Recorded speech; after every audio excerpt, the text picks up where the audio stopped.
Hi, I'm Jeremy Crosby. And I'm Nick Boucher. We're your hosts for the program that's all about your city, Talking Fitchburg. Every weekday, we pull together the news, events, and information you need to stay on top of what's happening in the city of Fitchburg. Find Talking Fitchburg on cable TV, Roku, Amazon Fire, Apple TV, and our live stream on the web. Plus, you can find all our headlines and stories on Facebook, YouTube, and our video on demand service. This is your city. Keep up with Talking Fitchburg and the issues affecting you and your neighbors. Want to know what's happening in your city? Get Notify Me messages from the City of Fitchburg. Visit fitchburgwi.gov on your computer or mobile device and select the big Notify Me button on the left. Enter your email and/or phone number, whichever is best for you to get notifications. Scroll down the list and select all the topics you're interested in to receive email or text messages about.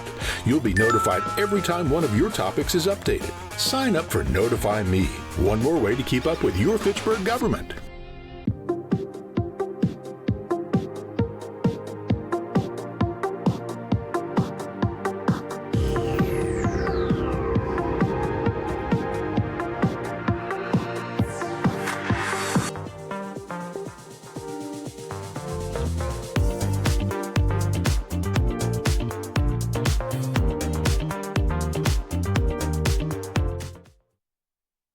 I call to order the meeting of the Finance Committee on August 12th, 2025 at 5:33 p.m.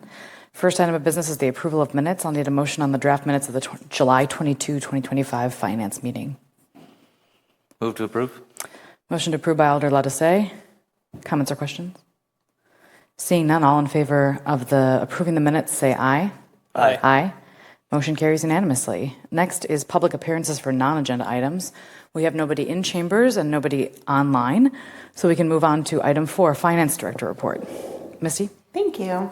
So first, the June Treasurer's Report is included in the packet. One thing you'll notice is we had 11 CDs mature during the month, most of which we reinvested, and the interest rates continue to be pretty strong. So I'll pause in case there's questions. None? Excellent. Other things, so the CIP is hopefully going to be adopted tonight. So all of the council proposed amendments are posted out on the website. Tonight at the end of the council meeting, we'll go one by one through the amendments. You can amend the amendments, but then at the end, we'll have votes and we'll adopt the CIP. So that should go well. The Department of Revenue put out some values as of August, so they're not final yet. They're still preliminary, but I don't expect them to change. So net new construction is 2.59%. For comparison, there's a lot of municipalities that would love to be in our position. CPI, or inflation, the CPI number we use for a lot of this stuff with the state is from August to August. That's running about 2.5%. CPI for the year is running about 2.7%. So it's kind of in the ballpark of inflation, which is great.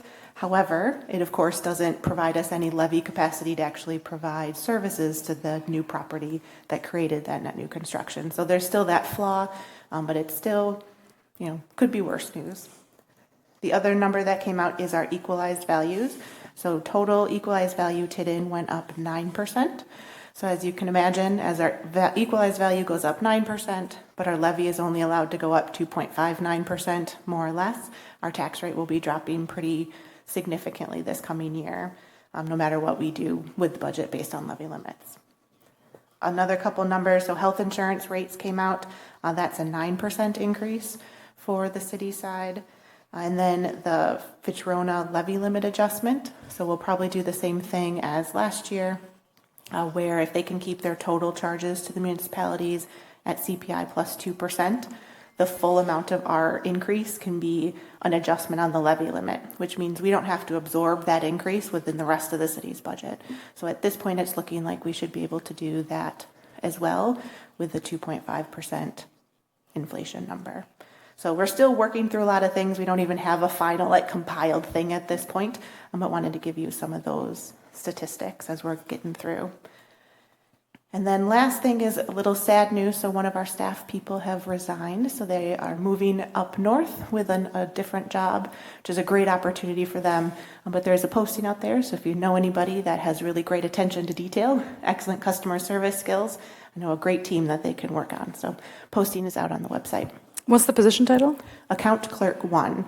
So they're primarily responsible for all of the cash collections that come in and our primary external customer service point of contact. Wonderful. Comments, questions from the committee? Seeing nothing. Thank you so much, Misty. We can move on to item 5, review of bills. 5A, detailed review of checks for $10,000 and above from July 16 to 31, 2025, totaling $1,364,647.21. Comments or questions? Moving on to 5B, detailed review of ACH payments for $10,000 and above from July 1 to 31, 2025, totaling $685,657.22. Seeing none. Misty? Yeah, so just noticing now the all checks and the all ACHs are not on here, so we'll be sure to get that added to the next agenda. Great, thank you. It is on council tonight, though, I believe. So I'll have to double check. Yeah, even if it is, though, I'll still have it come back to Finance Committee next meeting, just so you officially see it. perfect. Next, we are at action items. Item 6A, I'll need a motion on Ordinance 2025-016, establishing a Community Equity Advisory Committee by creating Chapter 6, Article 5, Division 7, Section 6-558 of the Fitchburg Code of Ordinances. I move approval. Motion approved by Alder Jetzer. Chad? Yeah, I can cover this one. So Mayor Arata had established an ad hoc community equity committee about this time last year. That committee had met a number of times over the course of the last year and worked with Mayor Arata in order to determine kind of their scope of duties per se, if you will. And what ultimately came out of that work and conversation is what you see in front of you, which would be an ordinance that is establishing a permanent Community Equity Advisory Committee. It would be necessary, obviously, to create that via ordinance, and that's what you have here. The referral sheet identifies kind of on a broad spectrum what the Community Equity Committee would be looking to do as the scope of their mission, if you will. And it is anticipated that that committee would meet a minimum of 8 times and as many as 10 times per year, which would obviously require some budgetary consideration, which is why you have it here at Finance. Any questions for me? And just to clarify, it's in front of Finance because of the budget impact, which is the stipend that the committee members get for each meeting they attend. Exactly. And we'll be looking to do a budget amendment to allow the stipend to be paid for 2025 here, the remaining meetings that the committee may have, and then look to include it for the 2026 operating budget. Okay. So this does not include a budget amendment. This does not authorize the funding. This just creates the ordinance. Correct. I think the funding for the stipend will be less than what the council threshold would need, so we'll be able to handle that administratively. That would cover 2025's meetings. When we do something like this, I mean, the stipend for the commissioners is one thing. What about staff time? Does that come into play as well?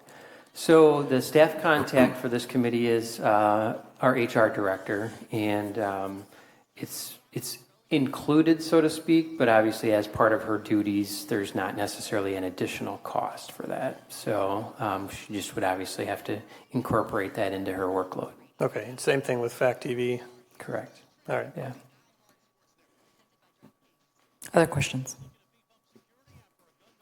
Seeing none, we can take it to a vote. All in favor of Ordinance 2025-016, say aye. Aye. Aye. Motion carries unanimously. Next item, 6B, I'll need a motion on Resolution R-11325, rejection of 2025 Crescent Road Utility Improvement bids. Move to approve. Motion approved by Alder Latisse. Tim? Can we hear you now? Thank you. All right. Yes. The Crescent Road, Aztec Trail, and Sentinel Pass are scheduled to be resurfaced as part of the ARPA project. The water main on these streets is at its useful life, and storm improvements are needed on Crescent Road to address flooding. The 2025 Crescent Road Utility Improvements Project includes replacement of approximately 2,400 feet of water main and stormwater improvements on Crescent Road. Public Works Department prepared the construction plans and specifications and obtained competitive bids. Project was advertised by legal notice in the Wisconsin State Journal on May 24th, 2025 and June 2nd, 2025, as well as posted on questcdn.com. On June 9th, 2025, one sealed bid was publicly opened. Due to a delay in awarding the EPA grant to fund a portion of the stormwater improvements for this project, the bidder will not be able to complete the project prior to the city's cold weather paving deadline. So Public Works' recommendation is to reject the bid and rebid this project for construction in 2026. So we're looking for council to reject the bid received for the 2025 Crescent Road Utility Improvements Project. Thanks, Tim. In situations like this, do we ever just keep the contract and roll it over to the following year, or is that something that the contractor cannot do? Or is there a reason why we wouldn't just roll it over? The reason we did it in this particular instance was we just received one bid. And then, we'd like to see a little bit more competition. And for utility work, we tend to get 3 or 4 bids. So that was really the main reason we chose to reject it and rebid this coming winter. Great. Other questions? Bill? I'll just comment that the paving that'll be done then is going to be done via the ARPA funding, right? Yes, the ARPA funding will cover the paving of that street. And that's got to be spent by the end of next year, so we should be fine, because this will ideally be done in the spring? Yes. Seeing no more questions, we can take it to a vote. All in favor of Resolution R 11325, say aye. Aye. Aye. Motion carries unanimously. Thanks, Tim. Moving on to 6C, I'll need a motion on Resolution R 11925, establishing a new contract for copiers. I move approval. Motion approved by Alder Jetzer. Who's going to handle this one? I can take Misty? this one. So recently we centralized our copier purchases into the IT department rather than having each department that had a copier kind of do their own bidding. And so this is one of the first steps to getting them all onto one singular contract.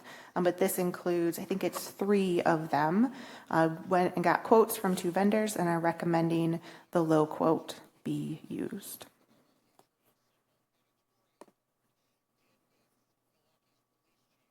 And that's Rhyme. And it's through 2030. Questions from the committee? Copier contract is, this works just like we're just leasing a copier and then paying per whatever we print. Correct. But because we're signing a contract for a large dollar amount that's over the threshold, that's why it comes here. Got it. And it's a multi-year. And these rates are constant for the entire contract period, or do they scale with CPI or anything? I'm not sure. I didn't see any sort of an escalator in there. It looks to me like it's the same, but I can find out and report back at the next meeting.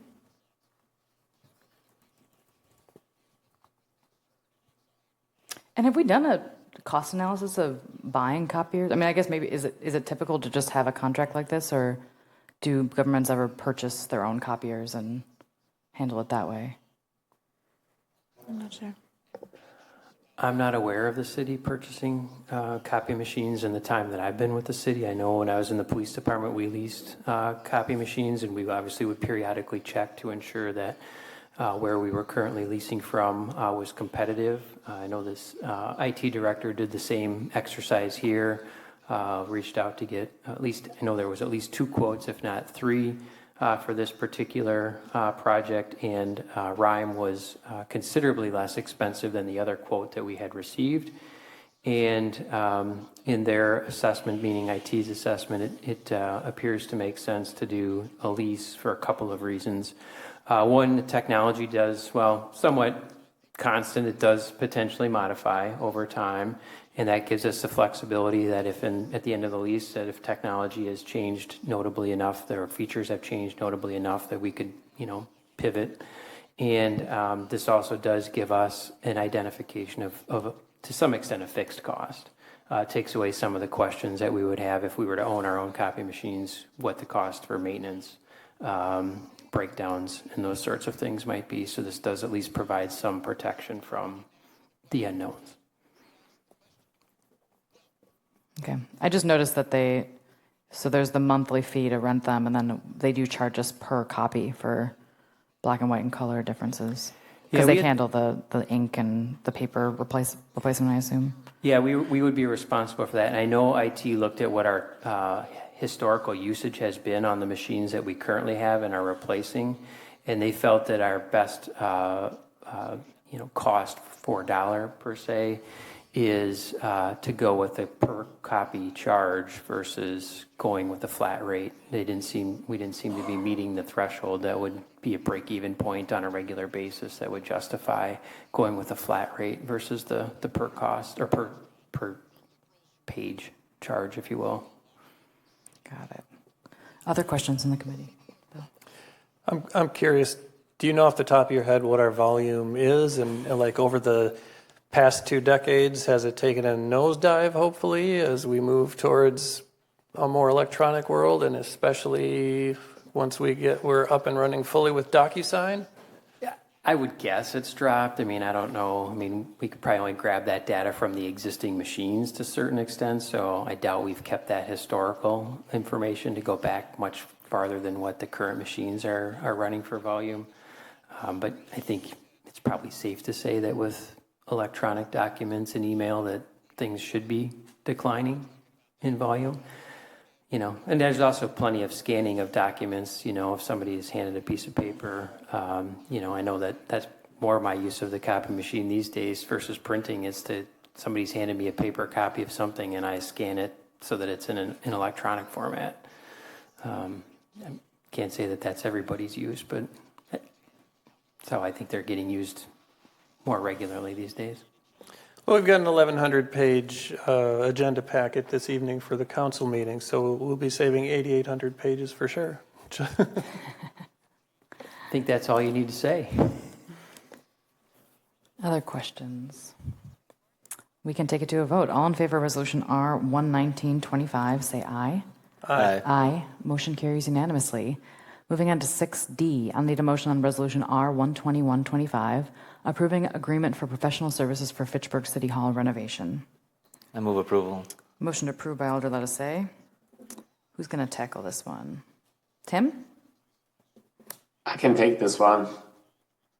The City Hall renovations project was approved for funds in the capital improvement plan. A request for proposal for professional services was issued on May 20th, 2025. The RFP was sent to firms that provide these services, and a Class 2 legal notice was published in the Wisconsin State Journal on May 27th, 2025 and June 3rd, 2025, as well as posted on questcdn.com. On June 10th, 2025, 3 proposals were received. A review committee reviewed all 3 proposals, and O'Crawley 646 Design LLC was determined to be the most qualified. There are funds available in the budget for this work. We're looking for council to approve the selection of O'Crawley 646 Design LLC for the update of the space needs study and schematic design for City Hall renovations in the amount of $49,242.60, and that includes a 10% contingency. Thanks, Tim. Questions? I just wanted to note this wasn't the low bid that was received, so can you just speak to a little about kind of the qualifications of them and why they were chosen? Yeah, I wasn't a part of the selection committee, but the selection committee was a 3-member committee. It consisted of Paul Woodard, Adam Sayer, and Tracy Foss. And, they determined after reviewing the 3 proposals, based on O'Crawley's experience of the design of the community center, having previously worked for the city, and then also kind of the intricate architectural recommendations she made in her proposal. They decided to award it to her versus the low one. And this was an RFP, so it was based off qualifications and not the final bid. Other questions? All right. Interesting. It's great that that's going to move forward. I know we desperately need the space. Is that right, Chad? Yeah. See, nodding head. Okay. All in favor of resolution R 12125, say aye. Aye. Aye. Motion carries unanimously. Thanks, Tim. Next, I'll need item 6E. I'll need a motion on resolution R 12325, approving a development agreement between the City of Fitchburg and Woronora Venture LLC. That's a really hard one to say. I move we postpone this item to our next Finance Committee meeting on August 26th, as the development agreement is apparently not ready yet. Motion to postpone by Alder Jetzer. Any comments in particular on this? No? All in favor of postponing resolution R 12325, say aye. Aye. Aye. Resolution is postponed.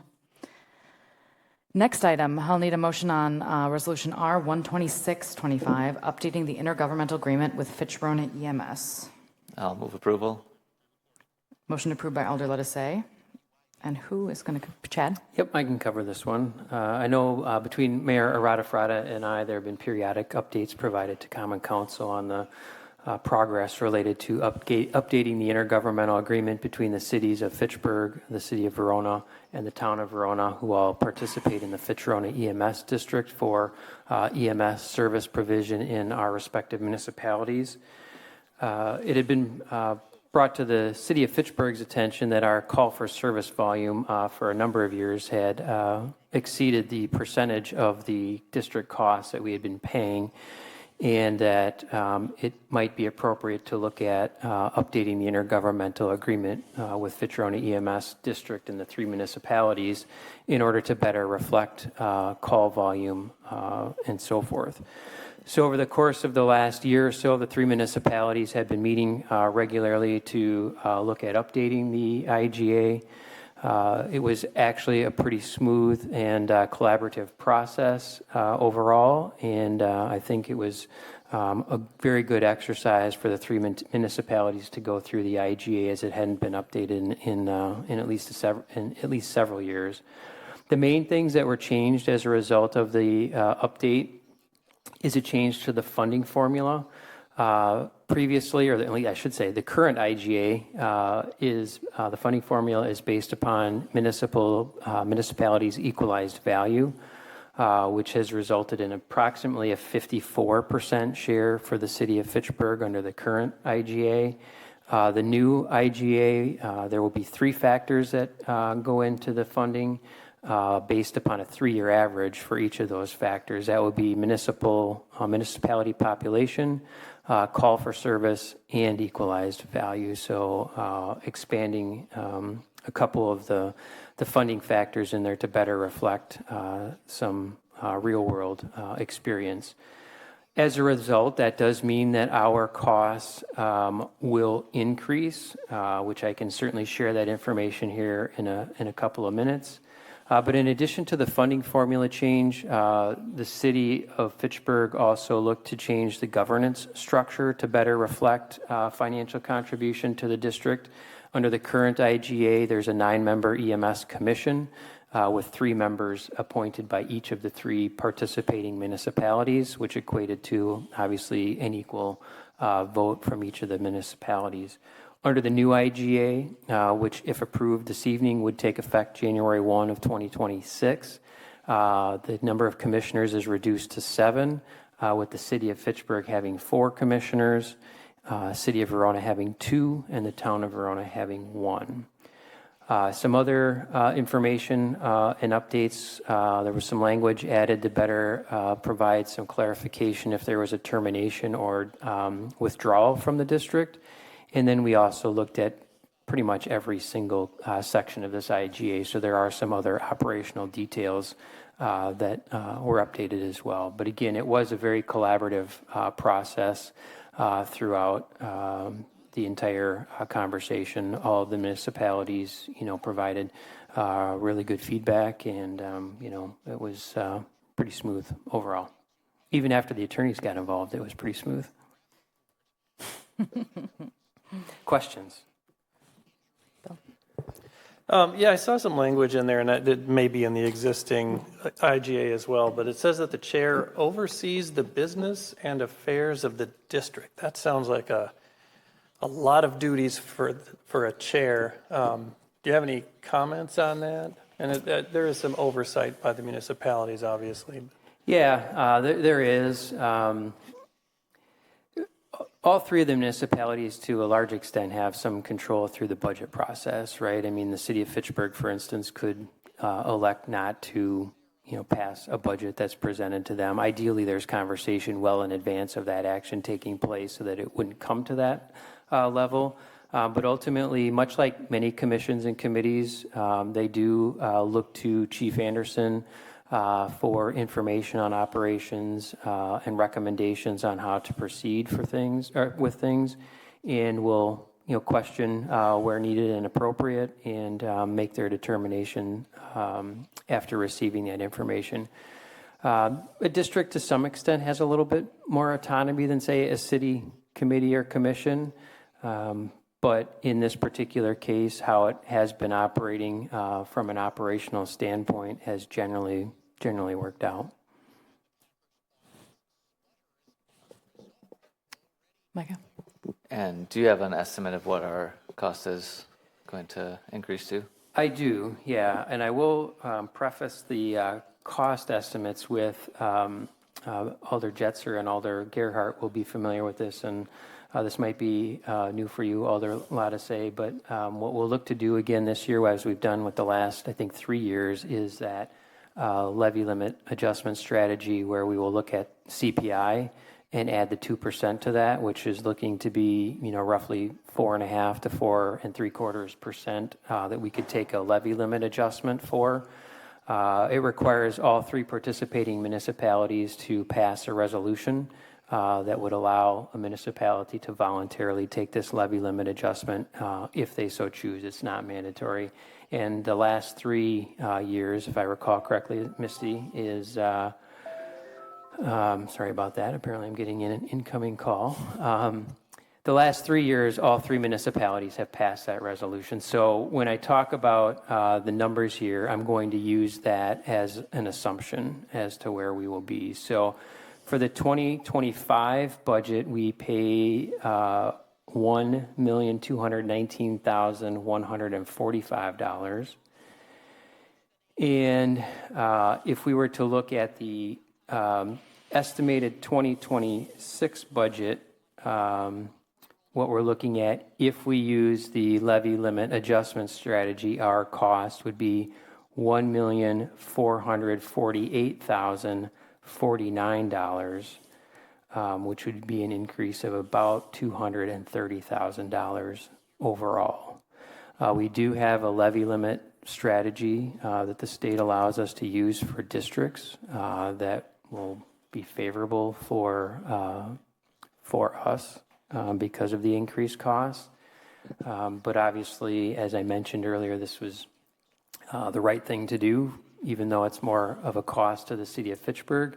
The city currently has about 2/3 of the calls for service in Fitrona EMS, and this funding formula will better align our costs at approximately 2/3 with what our call for service volume is. So that was my next question. So we went from, you said it was about 54%, and this will be about 66 more. Yeah, I don't have the exact take. percentage here in front of me, but it will be much closer to 2/3 than what we're currently paying. Okay. Thanks for all your hard work on this. I know this was a long process, but not only, as you said, it's the right thing to do for us to pay for the service that we use, but also maintaining good relationships with City of Vernon, Town of Vernon are quite important because they're our neighbors and we use them. We have memorandums of understanding and intergovernmental agreements with them elsewhere. So it's important for us to maintain those relationships. And having a funding district is advantageous, or a shared district. So that's an interesting thing about state government. Yep. Thank you. Other comments, questions? Seeing none, we can vote. All in favor of Resolution R12625, say aye. Aye. Aye. Motion carries unanimously. Next, I'll need a motion on Resolution R13125, approving Sergeant Jonathan Parker's purchase of K9 Drago, and this is a direct referral. I move approval. Motion approved by Alder Jetzer. This one looks pretty straightforward. Anyone want to? Yep, nope, you're welcome to take it. So I can take it, sure. Yeah, sure. So K9 Drago is retiring. Tomorrow at Community Night Out is the big celebration. We encourage everyone to come out and help kick his retirement off well. Part of the contract is that the handler of the K9 is able to purchase the K9 from the city for $1. So this resolution then authorizes the city to do that transaction and to accept that $1, and for K9 Drago to now live the rest of his K9 lives in the Parker family. that's wonderful. And the direct referral is because Drago's about to retire, so we need this done right now. Okay, just want to make sure. All right. Any questions? All in favor of Resolution R13125, say aye. Aye. Aye. Motion carries unanimously. Next, I'll need a motion on Resolution R13625, authorizing acceptance of the 2025 surface maintenance bid, and this is a direct referral. I'll move to approve. Motion approved by Alder Lettuce. Tim? The city must perform maintenance activities on a number of streets every year to keep up with usage wear, and these streets meet the age, usage, and condition criteria for chip sealing or crack sealing or pavement marking. The proper street surface maintenance activities will prolong the lifespan of roads, reducing the annual street resurfacing costs. The Public Works Department prepared construction plans and specifications and obtained competitive bids. Project was advertised by legal notice in the Wisconsin State Journal on July 11th, 2025 and July 18th, 2025, and posted on questcdn.com. On July 25th, 2025, 2 sealed bids received were publicly open with the results listed in the attached bid tab. Farner Asphalt Sealers LLC's low bid of $363,526 was found to be in compliance with the bid specifications. There are funds available in the 2025 surface maintenance budget for the award of this project. So we're looking for council to approve the award of the 2025 surface maintenance project to Farner Asphalt Sealers LLC in the amount of $392,526, and that includes an 8% contingency. Thanks, Tim. Questions? So Tim, I feel like last year we had significantly larger funding for this. Is that dependent on the state of the roads, or was there like additional funding that was floating around last year? Yeah, there could have been potentially rollover money that we utilized from the previous year into this current or last year's project. So that's why there may have been a little bit larger of a project. But typically we budget, the same amount, maybe an increase of 3% every year for this. Tim, am I remembering correctly? I thought we repurposed some of our construction money for streets for maintenance last year too, to kind of bulk up that contract. Wasn't that last year? Could have did that also. And why the direct referral? Is there timeliness here? So the direct referral, the Barner, they have the staff available and equipment available to start right away. So we might as well get started and not have the cold weather be an issue. So they're looking to have the pre-con actually next week and start on Monday or August 25th and mobilize. Great. Sounds like a good reason to do a direct referral. Other questions? Seeing none, all in favor of Resolution R 13625, say aye. Aye. Aye. Motion carries unanimously. Our last item, I'll need a motion on Resolution R 13825, authorizing acceptance of the Chicory Meadows Park bid, and this is direct referral. I will move approval, and I'm going to look out towards Misty and or Chad to see if they have a preference as to what version I move. Is this the base or as amended by Public Works or as amended by the Parks Commission? I think if I'm understanding the Park Commission and the Board of Public Works amendments, they're very similar in that they're both going with the alternative number one, which was a bid about $325,000. I saw the Board of Public Works had a couple of things that they would like removed from the project. And I think if I recall correctly in a conversation with Adam Sayre, that the preference would be is to leave those in for now, and that we can certainly work through the process of potentially having city staff undertake those items. But if the staff capacity wasn't there, or if timing was an issue, that it would be best to have that still within the particular project. But it is something we would take a look at doing. So if my understanding is correct, my preference would be is we'll go with the Park Commission amendment, since that just basically says let's go with option number one, which is a basketball court, And two pickleball courts. two pickleball courts and a tennis court.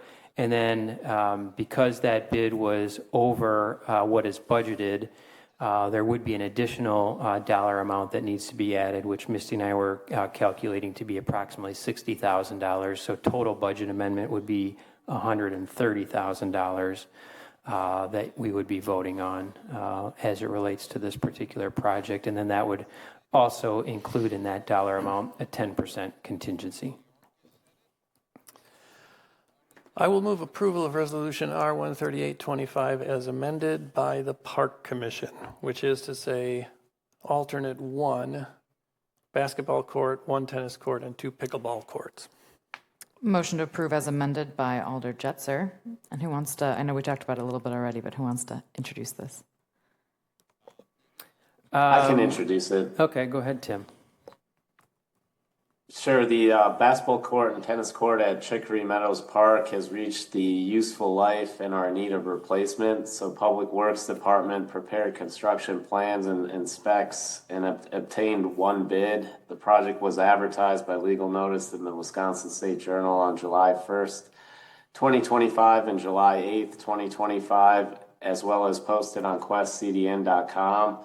On July 28th, 2025, one sealed bid was received and publicly opened. Parisi Construction LLC was the low bid, and that was for alternate number two. Like we just mentioned, both at Board of Public Works and Parks Commission, alternate number one was amended for alternate one.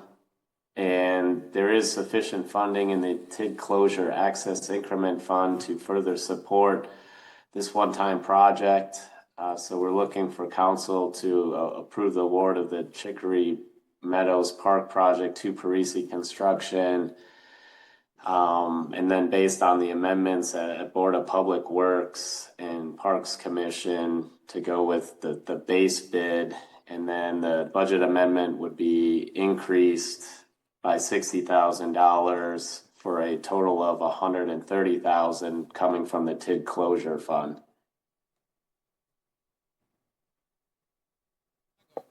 So procedurally, if we could do a motion to amend the resolution for that budget amount specifically too, I think that'd be helpful.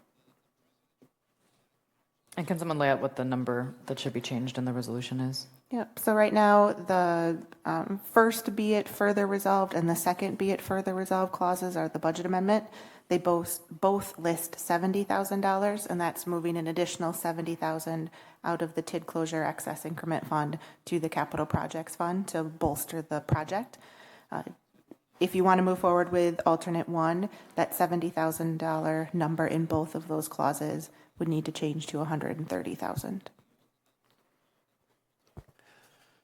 I will move that we amend our resolution, changing references to $70,000 or from $70,000 to $130,000 in each of the first two be it further resolved clauses. So, great. Amendment by Alder Jetzer. I think we discussed it a little bit. Can we go ahead and take a vote on the amendment? All in favor of the amending the resolution, say aye. Aye. Aye. Motion carries. The resolution is amended to change that amount from 70,000 to 130,000. So just to summarize, the total amount is 293,000 plus 130,000, or Well, plus no, 60, No, right? no, it's plus 60,000. Okay. Yeah. So the total cost is around $353,000 ish. Roughly 360 with the contingency is my math. Great. Other questions, comments? I know this is in pretty rough shape, so I guess one more question about the direct referral. Why a direct referral on this? Again, is there a timing issue here? Not so much. Yes, the direct. Oh, go ahead. Yeah, the direct referral was requested due to the construction to get these up and constructed prior to the cold. Most likely the striping won't be completed in time, so we'll have to complete that come springtime. I think there also was a desire to demonstrate to the community that this was a priority as well. Thank you. Seeing no other comments or questions, we can vote. All in favor of resolution R 13825 as amended by Parks and Finance, say aye. Aye. Aye. Motion carries unanimously. Thanks, Tim. Next item is item 7, announcements. Our next finance meeting is August 26, 2025, and I will take a motion to adjourn. Move to adjourn. Motion to earn by Alder Lettuce. All in favor of adjournment, say aye. Aye. Aye. Motion carries. We are adjourned at 6:13 p.m. Thank you.